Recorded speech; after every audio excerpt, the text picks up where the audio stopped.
Easley the Nightingale. From Civil War Gettysburg and Abraham Lincoln to the Wild West, California, New York, and the Titanic.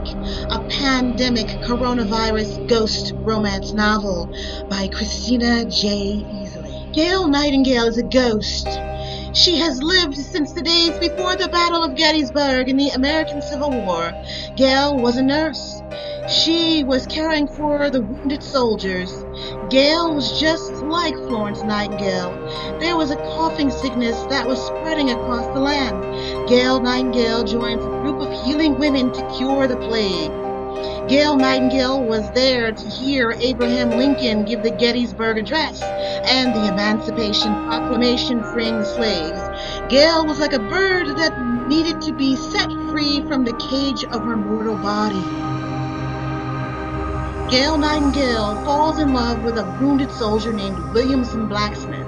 Then Gail journeys through time. She endures the struggles of the assassination of Abraham Lincoln. She is a conductor of the Underground Railroad. Gail is an abolitionist against all slavery, along with Harriet, Tubman, and Sojourner Truth. She also meets Frederick Douglass in New York. Gail then hovers through the post-Civil War Reconstruction. She finds herself in the Industrial Revolution. Her brother Robert Nightingale survives the Civil War. He ends up becoming a gold miner in the Wild West state of California. Robert falls in love with Robin. They have a son called Robbie, or Robert Nightingale II. Runaway slaves and pioneers travel on covered wagon trails to Oregon and California. The pioneers meet Wild Bill, Buffalo Bill, Wyatt Earp, Billy the Kid, Jesse James, and the Buffalo Soldier named Cowboy. Later, Robert and Robin become successful enough to take a trip on the doomed ship, the Titanic. The pandemic is spreading after every war. Even Abraham Lincoln had the coughing sickness before he was assassinated. Gail wants to stop the coughing sickness. She meets with women all over the world to find the cure. The cure for the sickness is hidden in ancient herbs and elixirs. This story is the beginning of the search for the cure of what we now call the coronavirus coughing sickness. There will be a book 2 that will continue the tale of Gail Nightingale. She goes through history from the first pandemic of 1918 Spanish influenza. Gail Nightingale goes all the way to World War II, World War I, and the present coronavirus pandemic. A poem by Christina J. Easley. Opposites attract. The Hawk and the Dove poem. If happiness is to laughter, as sadness is to tears, as fighting akin to courage, as running away is to fear, pain is to the wounded as pleasure is to the healed. Any emotion is real enough to feel. Men died and women cried over the bloody battlefield. Failure is to losing as success is to winning. Anything worth fighting for is worth defending. Don't kill the messenger because of the message she is sending. The tattered flag is what the nation is mending. Strong men will be shattered and broken if they're opposed to changing and bending. Gunfire burns across the hot summer land. He's got the whole world in his hands.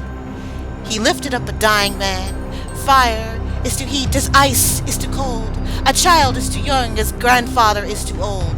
War is like hell, but no one can unring a bell.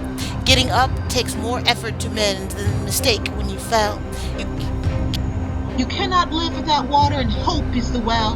The slaves ran away from the warm south to go to the cold north to fight. Is the bark of the war worse than its bite? The dogwood tree has deep roots that will not die. Cutting down the tree for the firewood would not be a lie. The war cut deep wounds. Women and children cried. The family tree of slavery spread its branches towards freedom, free and dumb, not knowing what to do or how to speak. If the willow tree breaks its branches, does it not ever weep? War is sowing the seeds that we reap. Into the ground blood will seep, flowing like a deadly creek. The trees planted with evil need more than one drop to leak. The black crows cry louder than a peep. Strong tree roots are never weak. The leaves search for the sunlight. They do not cease to seek. When the wind humbles the branches, they bend. because they are weak. The spirit is willing, but the flesh is weak.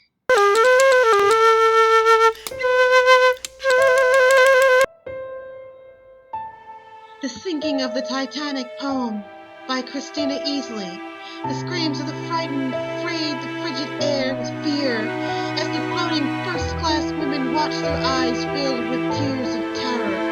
Their fear did tear through the air. Some could not look. They turned away as if the final sinking of the Titanic was too much to bear. Not because they didn't care. The atmosphere was filled with despair. All they could do was stare. The Titanic ceased to be lit as a beacon in the night. They watched the horror as the only source of light vanished. The lights went out on the mighty ship. The Titanic disappeared beneath the surface of the water. The Titanic was taking Captain Smith and thousands of others with him to their watery grave on the crest of the wave. There would be no survivors left to save, as sorrow was a master, many were enslaved. A poem by Christina J. Easley.